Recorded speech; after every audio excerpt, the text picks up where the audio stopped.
Hello, আসসালামু আলাইকুম। ওয়ালাইকুম আসসালাম রহমতুল্লাহ বারাকাতু। কেমন আছেন ভাইজান?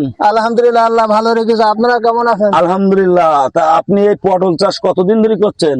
আমি এই 16-17 বছর। 16-17 বছর। কয় বিঘা করছেন?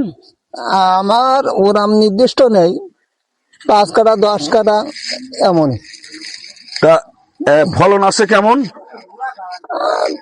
ফলন আমার এই গ্রামের সবচেয়ে ভালো ফলনটাই আমার আসে আল্লাহর মতে। তো আপনি এতে কি পদ্ধতিতে সার দেন, কিভাবে সার দেন আমাকে কি একটু বলবেন? আমার পদ্ধতি আমার নিজের মত মতন আমি ব্যবহার করি। কি পদ্ধতিতে সার দেন এতে? ওই দোকানে যেসব সার পাওয়া যায় সেই পদ্ধতিটা আমি দেই। না, সেটা কি আপনি এই সেচ দেওয়ার সময় ড্রেনের ভিতর দিয়ে সার দিয়ে দেন, না সমস্ত খেতে দেন? গাছ রোবার আগে সব সার দিয়ে তারপরে আমি গাছ রয়েছে। ও আচ্ছা, আমি একটা পদ্ধতিতে আপনার একটা সার দেওয়ার কথা বলি। আপনার বারবার সার দেওয়া লাগবে না, একবারেই আপনার হয়ে যাবে। সেটা হলো, আপনার এই যে পটলের গাছ নাই, আর এই একটা গাছ, আর এই সাইডে একটা গাছ নাই, এই আপনি এই সাইড দিয়ে এখান দিয়ে লাঙল দিয়ে শিডিল কাটবেন, নালা করবেন, করে মাটিটা সম্পূর্ণ এরকম ভাবে উঠাই দুই পাশ থেকে এটাই করবেন ঢাকার আগে, ঠিক আছে? এটাই করবেন দুই পাশ দিয়ে করে ড্যাপ ফসফেট, ইউরিয়া, পটাশ, জিপসার একসঙ্গে পাইল করবেন।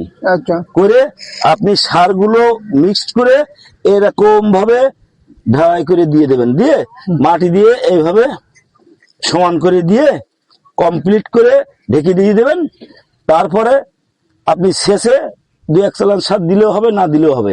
ঢাকার পরে আপনার এখানে যখন শিল কাটবেন তখন এই শিকড় গুলো কাটা পড়বে, বুঝছেন? আর যখন আপনি এইভাবে দিয়ে ঢেকে দিয়ে দেবেন, এই ভিতরের উপরে তো কোনো সার দেওয়া পড়ে না, তখন এই শিকড়ে এই সারগুলো খাইলে একটা একটা কস বেরোবে এখান থেকে, আঙুলের মতো মোটা মোটা এবং লম্বা লম্বা সার। পটল হবে বড় বড়, বুঝছেন? আচ্ছা, আপনার পটল গাছ কোনোদিন লাল হবে না, সুন্দর হবে। তা তখন আপনি এই ড্রেন যখন কাটবেন তখন আপনি ড্রেন হালকা করে বুলাই দিয়ে সার দিয়ে কমপ্লিট করে দিয়ে দেবেন, ঠিক আছে? ওকে, এই পদ্ধতি একবার দিয়ে দেখেন। আপনার যদি পটল মোটা না হয় আর পটল গাছ লাল হবে না, ভালো হবে। বুঝতে পারছেন? এখন ওকে,